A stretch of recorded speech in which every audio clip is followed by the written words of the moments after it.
Doom. One of the most influential first-person shooters ever.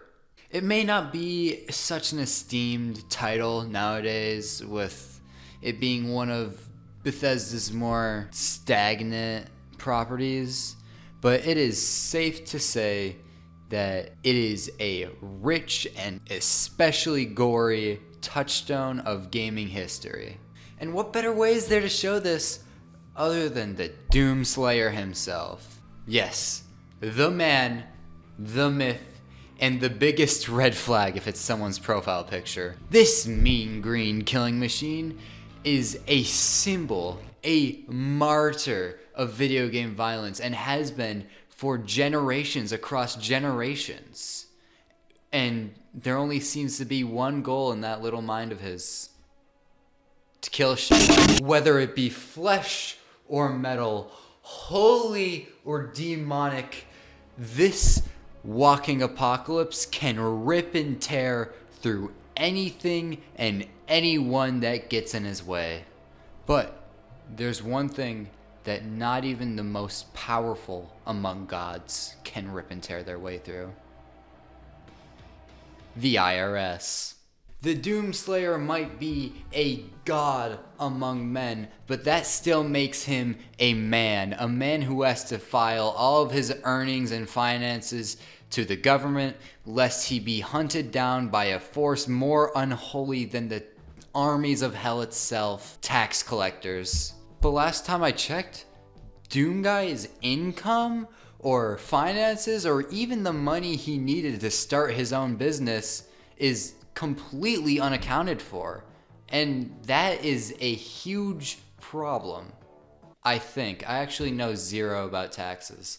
So today, I'm going to be giving the Doomslayer a little bit of charity and figuring out exactly how much money he needed to start his demon killing business so that he can continue to do what he loves, and also to inspire maybe one or two of you who might want to start the same kind of business.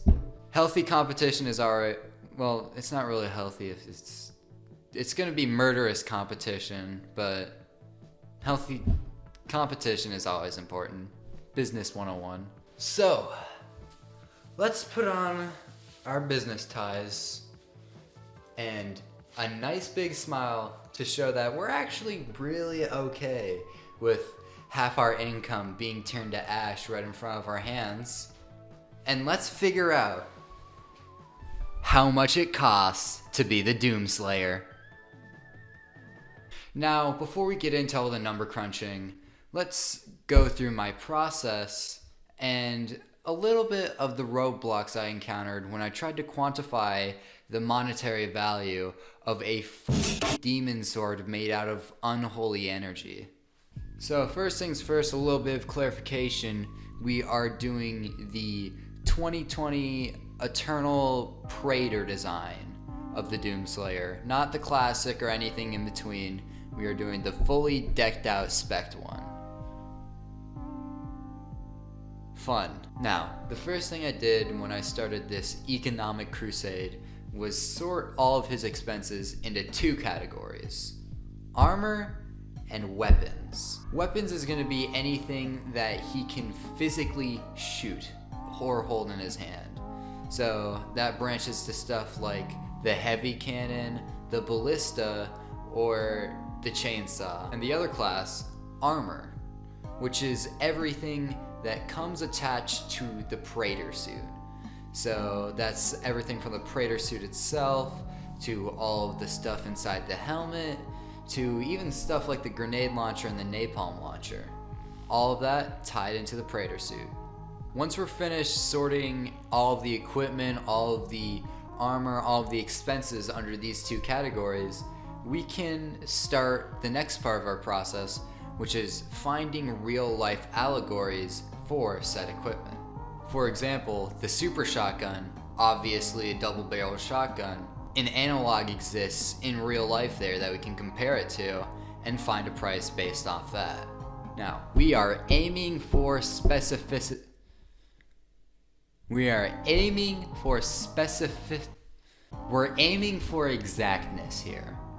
So instead of just finding the average price of a chainsaw, we want to try to find exactly what type of chainsaw it is, exactly what type of brand, its wear, its value, and at that point we can attach a monetary price to it. Finding something like Stoger Coach double-barreled over-under shotgun is a lot better than just finding average price of a gun. That being said though, business stops for absolutely nobody, and a lot of the Doomslayer's tech is very futuristic in nature. But since we're kind of on a time crunch here, we gotta kind of simplify it up. So anything that would be impossible or hard to find, we are going to need to make some compromises. Sometimes that requires very, very complex and specific things to be boiled down to their simplest and easiest counterpart, or sometimes that just requires cutting it out, because honestly, I do not have the time to, once again, quantify the value of a demon sword. So, once we've found all allegories for each of these equipments, we can find the prices of them, pump them into a spreadsheet, and then BAM! We have the full price of how much it costs to be the Doomslayer. That being said, there are some problems with this process. One of the most standoffish being that Doom is a game about one man killing the entirety of hell. It's not really grounded in reality, is what I'm trying to say. So we're gonna have to make some kind of unrealistic compromises. For example, carry weight. There's no one man who could carry that much weight, who could carry 9 guns plus an entire suit of armor on him. We're just gonna pretend an exoskeleton does all of that. Also, once we get the final price, we aren't going to have an actual final price. This is gonna be a rough estimate because we are not accounting for any soldering, any putting together, any sort of, connection between the pieces. This is just basically how much you would need for a DIY kit. So to remedy that, we're gonna add a $2,000 fee to the end price, and we're just gonna say that covers everything from soldering to connecting. And finally, we are calculating the amount that he needs for all of his equipment, not for his qualifications. I'm sure the Doomslayer is a intelligent and knowledgeable guy who worked very hard for all of his qualifications, especially his scuba diving certification. But if we're being honest, we just don't have the time to give our workers all of that training here at Demon Killing Inc. Incorporated Cooperatives and Co. Okay, so with all of that out of the way, I will return once I have crunched all the numbers, and if I give up, we'll do what we always do, and you'll never see this video. I'll just keep it on the back burner forever. But if we do, we are going to be seeing future me right now. Hello, fans and people who have been watching this video. For you, it has been less than a millisecond, but for I, it has been another 2 or 3 months. I enjoy this. This is my hobby. But for that is not the matter. For what is the matter is that I, between those 2 to 3 months, have been crunching down the numbers into a juicy, delectable pulp. And I have stored all of that juicy, delicious, numbery goodness in these papers right here, so that I may read them out and you may interpret them yourself. So without further ado, let's get right into the finances, huh?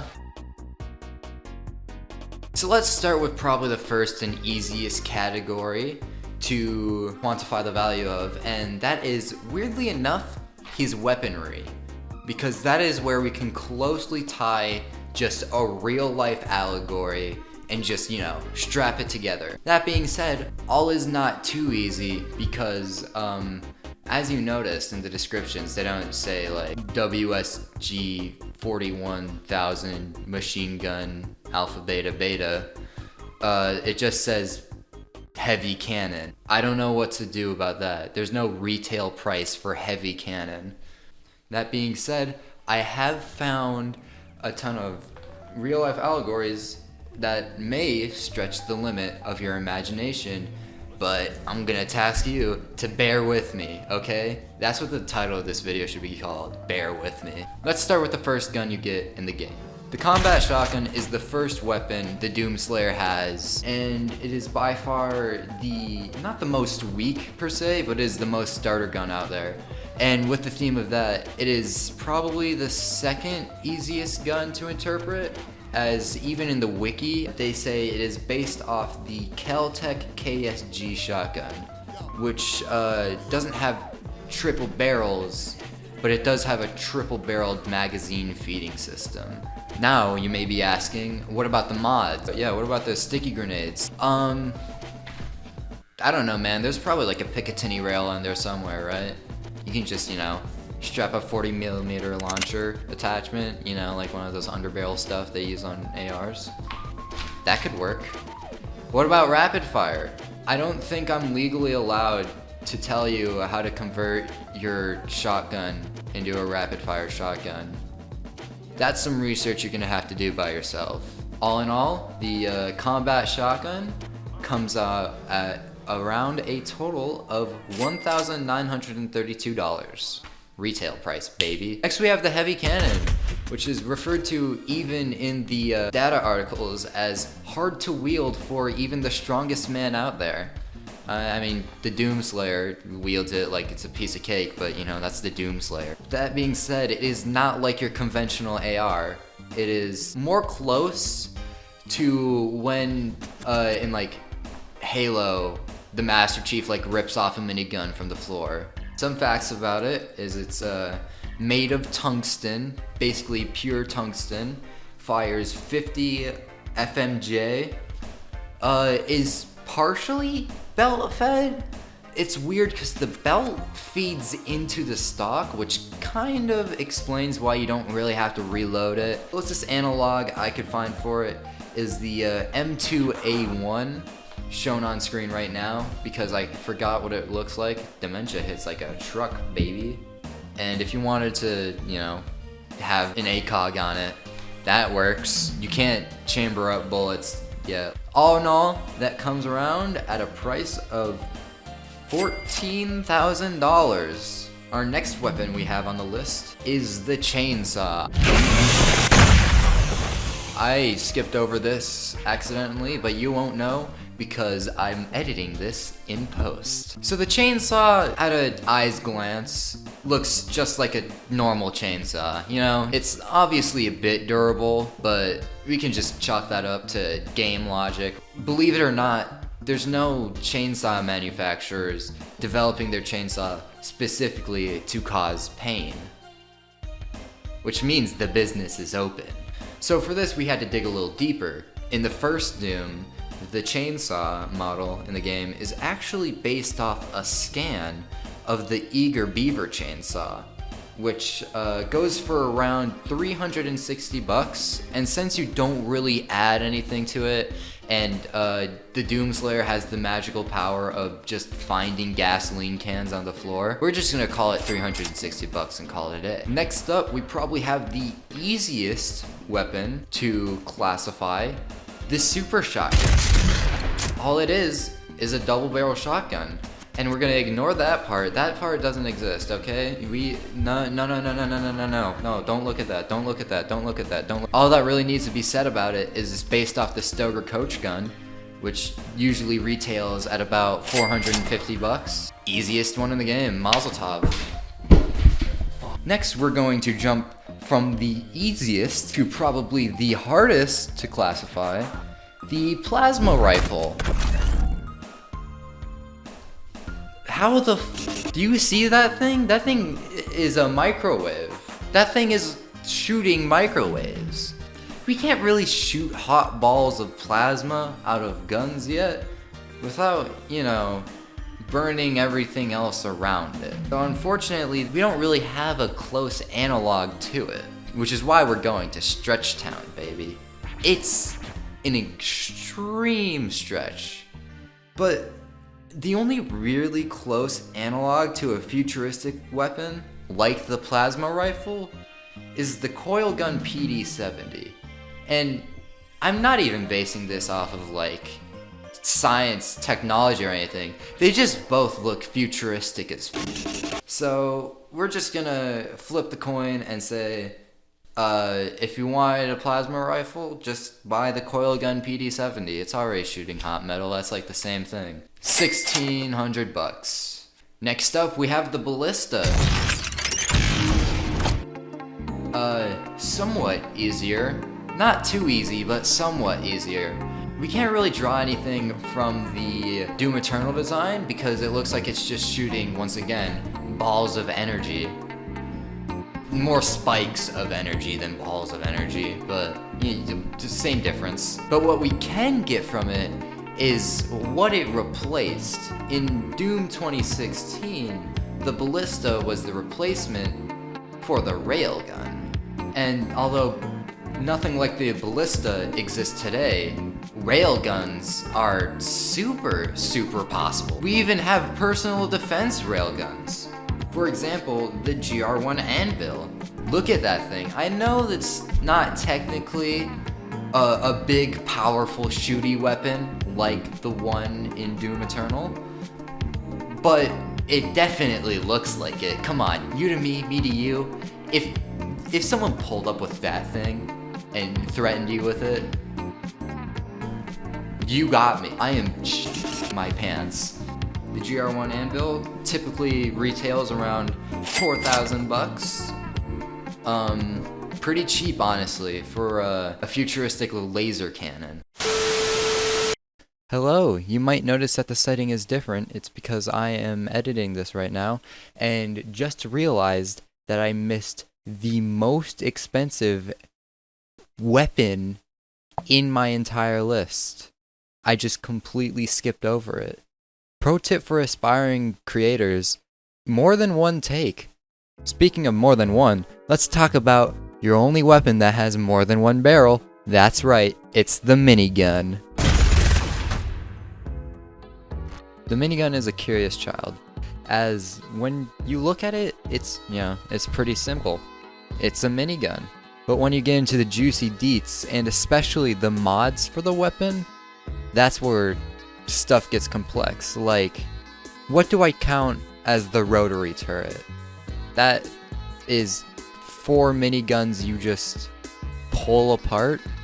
Another hint though we get is from the codex entries, is that it is chambered in a caliber similar to .30 carbine. We can use this to get an actual model what the gun might look like, and when we do that, it comes out very incredibly similar to the M134 minigun.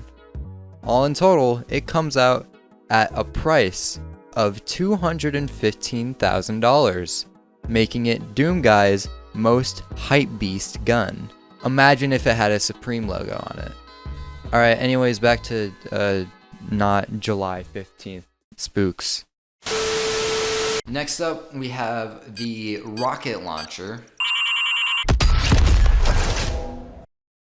Those aren't rockets. You can't convince me those are rockets. Once again, you are shooting balls of energy. And what are you supposed to derive that from? Like, what?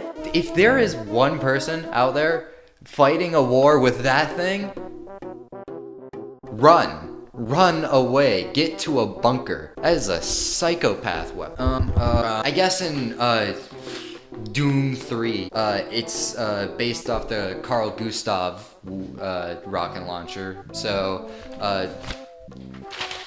screw it. Yeah, that's what we're doing. $20,000 bucks.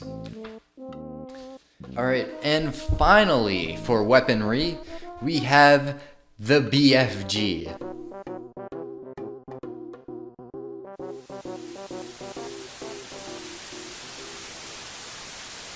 So that brings the total cost of all of the Doomslayer's weaponry to about $257,344. So if you wanted to lug around his armory, you can. For the small price of a mortgage and your life savings. So now, with the weapons out of the way, we can finally get to the suit itself. Everything that goes on, to all the metal that goes on it, to all the systems that happen inside of it, and any other ability that the Doomslayer might have. So let's start with the properties of the Praetor armor itself. It is impervious to most damage and penetration. It supports the weight of all of the weapons, including its own metal, and in all possibility should not exist in any world ever. It's just not feasibly possible. In fact, in the lore itself, it's made from human element, but it's upgraded from extraterrestrial sources. So, by all means, this is a roadblock. This is completely impossible. Which is why we're gonna strawman it. So let's start with dealing with weight. Let's just say the suit could carry itself and whatever it needs to. What would it need? That's right, an exoskeleton. So the strongest exoskeleton I could really find cost around $85,500 plus $100,000 per year. But once you're the Doomslayer, I don't think you have to pay another yearly bill. I think all of that just, comes free. So we can add that to the bill as $185,500. So now we get to the outside. And this is where I am most sure that I got something incorrect. This is where I'm inviting you, the viewer, to actually me. Because this includes geometry. I am not good at geometry. So our first step in making the base, all of the stuff that protects the Doomslayer, is we need to find the Doomslayer's full body surface area. We have enough metal to the point where we can just cover him up and then carve out the parts that we don't need metal, and we can just use the rest as like soldering scrap. That being said, there are equations to calculate, surface area of a square, surface area of a cube. Last time I checked, there is not an equation for surface area of a guy.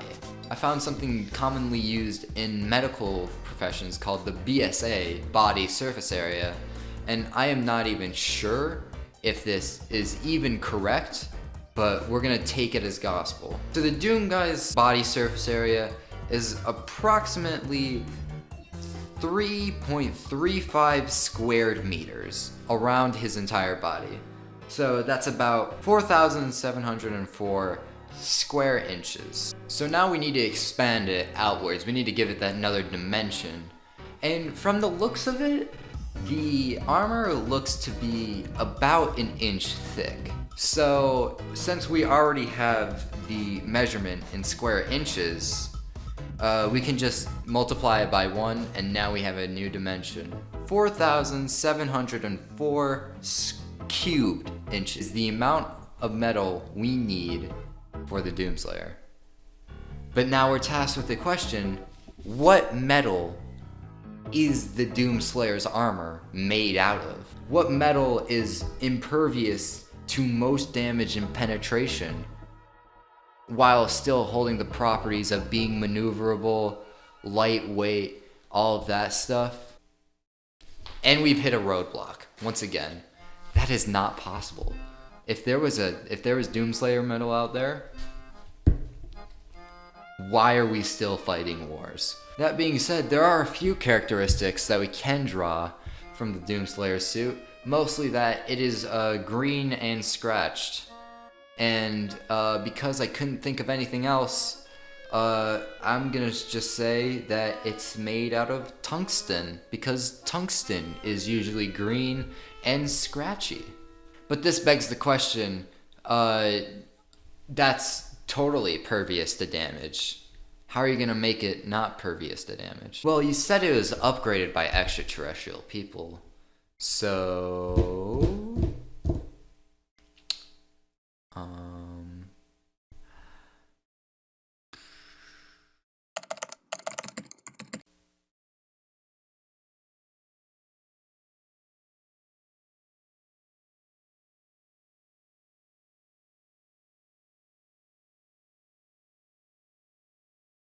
this will work. So, now that we have the metal decided, we can take the density of the metal, multiply it by the surface area of the Doomslayer, and we get exactly how much we need to make the Doomslayer's armor. So we multiply 4,704 cubed inches, and we get around 525 kilos of tungsten. The average price of tungsten comes around 200 per kilo, which multiply those together equals $105,000 just for the base plate armoring.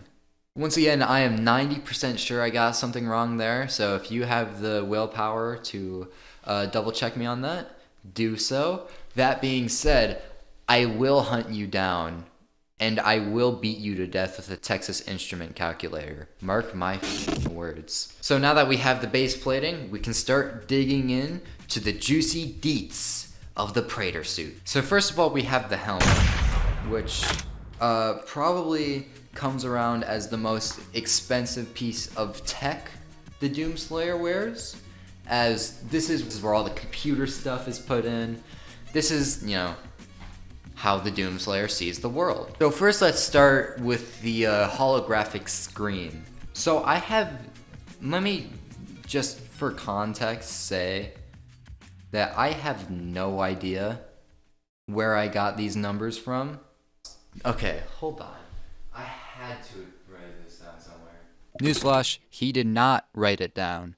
So post-production, Spooks had to do it himself. So, after a little bit, and by a little bit, I mean 30 minutes of Googling, because my god, I was able to find a projector called the JVC projectorscreen.com. Real sounding place, I know.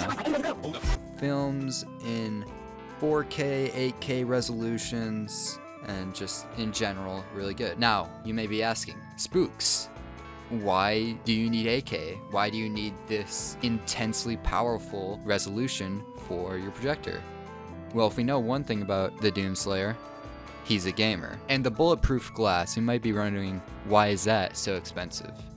Well, it's because there are actually different tiers of fiberglass. Tier 1 can only protect against like 9mm. Tier 3 and 4 can do high caliber pistols. And all the way at the top, we have Tier 8, which can take about rifle rounds. Now the Doomslayer goes up against anti-material, so we'll just double that over a few times, you know? Enough glass could probably stop it. So that brings that to $16,000 plus $17,000 and $700. Now obviously, the music in Doom Eternal cannot be nothing but diegetic. I refuse to believe that the Doomslayer does not listen to rip and tear while he's ripping and tearing. You don't murder in complete silence. So we just want some, you know, a few cheap internal speakers there. $25. Mazel tov. And now next we have something I did write down. The fog lights and the mapping system inside of the Praetor suit. And although it may look futuristic as f in there is actually a technology that does exist that is very similar to the mapping technology used in game, and that is one called LiDAR scout laser mapping, which is basically like a laser system that reads the land by just like shining lasers and getting death from it. 55,000 bucks. That being said though, there are upgrades for the HUD and mapping system that include better fog lights, which means the Doomslayer must have like fog lights on it. And fog lights, surprisingly, are pretty cheap, like $15 cheap. So just, duct tape those on and you have a mapping system all around that makes the helmet cost around $88,740. Next we have the arms, which there's really one thing that stands out on the arms, and that is the retractable Doom Blade. This is just a hydraulic piston. That's all it is. It's just a big ass hydraulic piston, but with like a katana duct tape on it. The piston is around 500 bucks. Katana is around 129 bucks. 629 bucks. Cha-ching. Next we have the chest, and this is where we're gonna calculate the grenade launcher and the flamethrower. Assuming grenades are around 40 millimeter, we can just get a, your average 40 millimeter grenade launcher, anything like an underbarrel attachment, and just, that's around 1,082 bucks. But where we really had to work is with the flamethrower. It's not actually called the flamethrower, it's called a napalm belch. So number one, we have to buy napalm. Which is around $235 for 50 gallons. Pretty cheap if you ask me. But next we need a way to spray the napalm and a way to ignite the napalm. So what I'm thinking is, when people bring out hairspray bottles and they like tss, and then they put a lighter in front of it, that kind of thing. What if we just did that, but with napalm? That should work, right? So first we just have a constantly running blowtorch just on your shoulder like that, constantly going, burning through gas. Super environmentally friendly. And then just when we want to, we have one of those electrical weed sprayers. Just attach that to the back. That shoots napalm, gets ignited by the blowtorch. Makeshift flamethrower. I should add the caveat, do not try this at home. That being said, all that runs for around $485, which brings the chest to about 1,567 bucks. Pretty cheap, once again, if you ask me. And finally, we have the legs. And this is where I had to take the most liberties, as double jumping. Holy fuck, you're breaking physics. Newton is rolling around in his grave right now. I mean, it's cool to piss him off though. He invented gravity and now we can't fly anywhere. There's not really a jetpack out there right now, at least not commercially. Especially one that can deliver the kind of force that would be needed to stop like a 50-foot fall in 2 seconds. That being said though, water jetpacks exist. And although it might not have the kind of force to stop in a 100-foot fall of a like 350-pound man going, like terminal velocity, it can lift that surfer dad into the sky. So to put together a water jetpack, we need the water jet, the pump, and the tank. That costs around 99,500 bucks. The pump costs around 250 bucks, and the water tank costs around 566 bucks, which brings the legs at 100,306 bucks. Weirdly enough, the boots are the most expensive part of the drip. So with all that out of the way, add those all together, and the Praetor armor costs around $501,000 and $431 more dollars. So now that we have the Praetor armor, and now that we have the weapons, we can merge them together into a ball of money and this money has a quantifiable value on it. So, finally, to answer the question of how much it costs to be the Doomslayer, give it a drum roll. $720,775. Wait, what?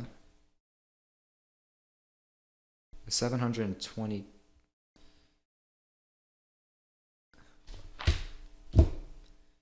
Something about that feels wrong, right?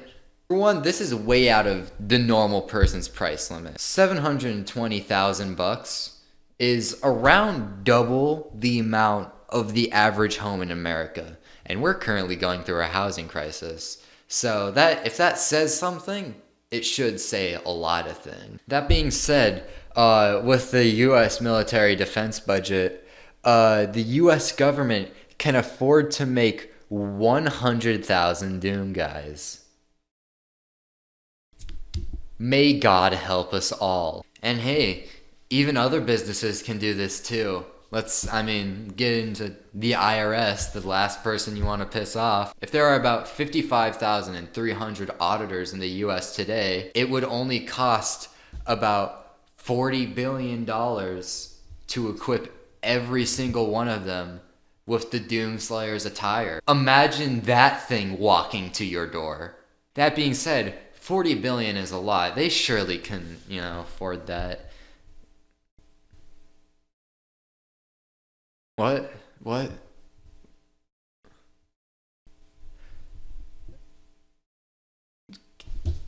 This returns to a question in the lore.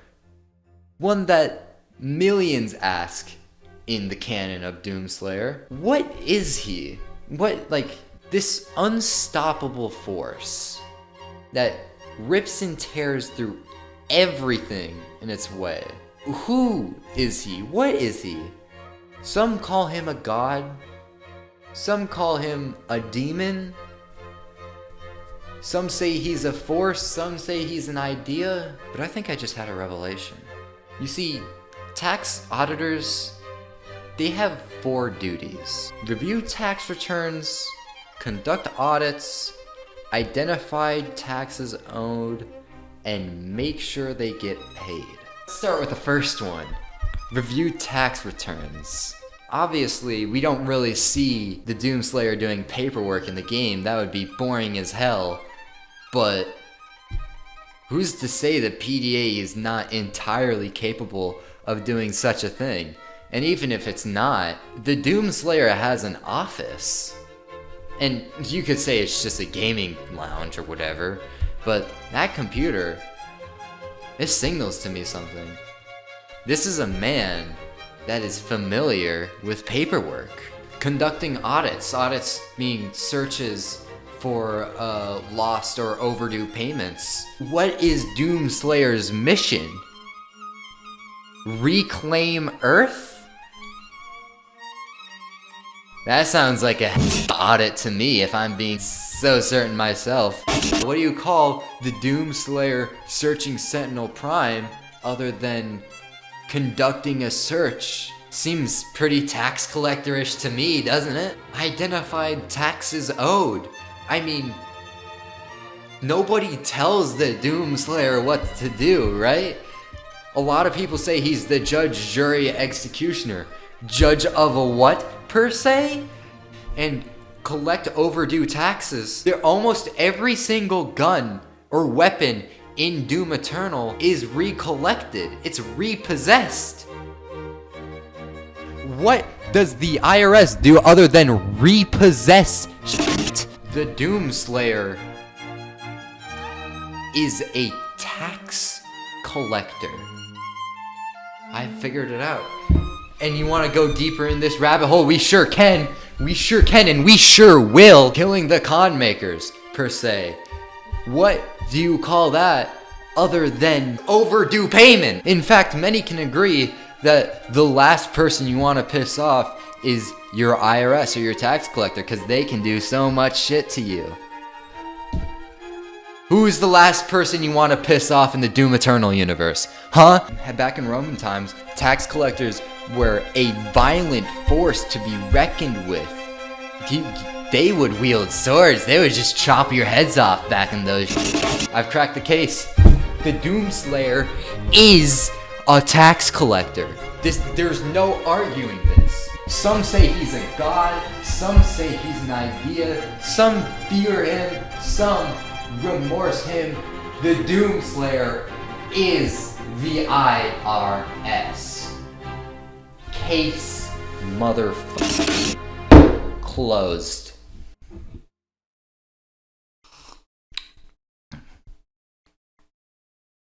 So, in conclusion, there are 3 things that are inevitable in the universe: pain, death, and taxes. The Doomslayer is all 3 of these things.